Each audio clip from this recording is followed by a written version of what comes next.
بسم اللہ الرحمن الرحیم نحمدہ ونصلی ونسلم علی رسولہ الکریم۔ حضرات محترم، آپ کے علم میں ہے کہ جیسے ایک مقولہ مشہور ہے کہ ہر موسیٰ کے مقابلے میں فرعون ضرور ہوتا ہے۔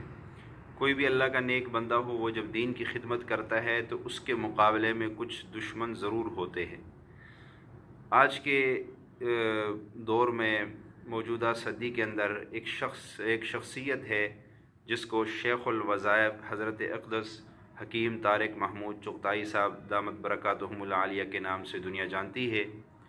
حضرت کا نام حکیم، حضرت کا نام تو طارق محمود ہے، لیکن حضرت کو شیخ الوظاٸف سے آج کل بہت زیادہ مشہور ہو گئے، تو اس لفظ شیخ الوظاٸف پہ بہت اعتراض کیا جاتا ہے۔ لوگ کہتے ہیں، خاص کر ہمارے علمی حلقوں سے اعتراض اٹھتا ہے کہ جی آج تک تو شیخ الحدیث سنا تھا، شیخ القرآن سنا تھا، لیکن یہ شیخ الوظاٸف انوکھا ہی نام ہے، آج تک کبھی سنا نہیں ہے۔ یہ انہوں نے اپنا نام کیوں رکھ لیا؟ اپنے آپ کو مشہور کروانے کے لیے اس طرح نام رکھا ہوا ہے، یا لوگوں کو دھوکہ دینے کے لیے اس طرح نام رکھا ہوا ہے؟ یہ کیا چکر ہے؟ لوگ عجیب عجیب اعتراض کرتے ہیں۔ تو آج میں اس کی حقیقت آپ کو بتا دوں کہ حضرت کے جو مرشد تھے سید محمد عبداللہ حجویری رحمۃ اللہ علیہ، جو جنت البقیع میں مدفون ہیں۔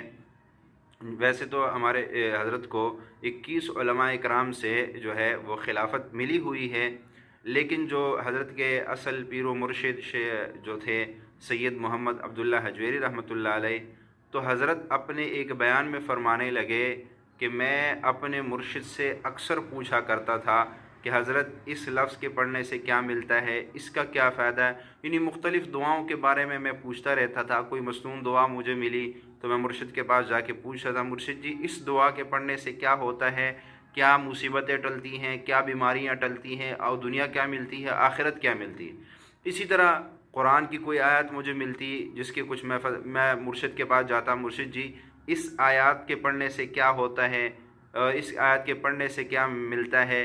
تو مرشد جی سے بار بار جب اس طرح کے میں نے وظائف کے کمالات پوچھنے شروع کی، تو ایک دفعہ مرشد نے جو ہے وجد میں آ کے کہا، اوے کوئی شیخ الحدیث ہوتا ہے، کوئی شیخ القرآن ہوتا ہے، تو شیخ الوظائف بن گیا، جا تو شیخ الوظائف ہے۔ تو جب یہ حضرت نے یہ واقعہ سنایا، تو اس کے بعد جو حضرت کے مریدین تھے، حضرت کے خاص لوگ تھے، انہوں نے پھر حضرت کے نام کے ساتھ شیخ الوظائف لکھنا شروع کر دیا۔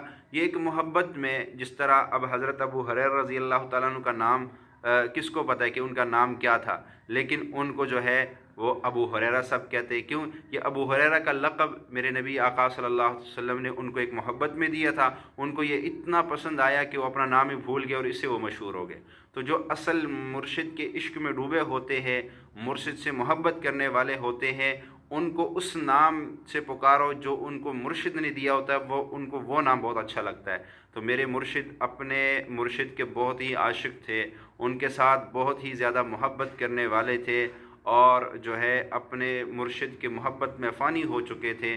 تو اس وجہ سے جب مرشد نے جو نام دیا شیخ الوظائف، تو آج وہ نام مرشد کے زبان دادا مرشد کے زبان مبارک سے نکلا ہوا نام اتنا جو ہے وہ باکمال ہوا اور اتنا مقبول ہوا کہ آج سارے عالم میں شیخ الوظائف کی گونج ہو رہی ہے۔ اور واقعی شیخ الوظائف کے صحیح معنوں میں مستحق میرے مرشد ہے، کیونکہ میرے مرشد نے کتنے لوگوں کو وظائف پہ لگا دیا، کتنے لوگ جو ہے جو نماز تک نہیں پڑھتے تھے، آج وہ تہجد گزار بن گئے۔ کس وجہ سے؟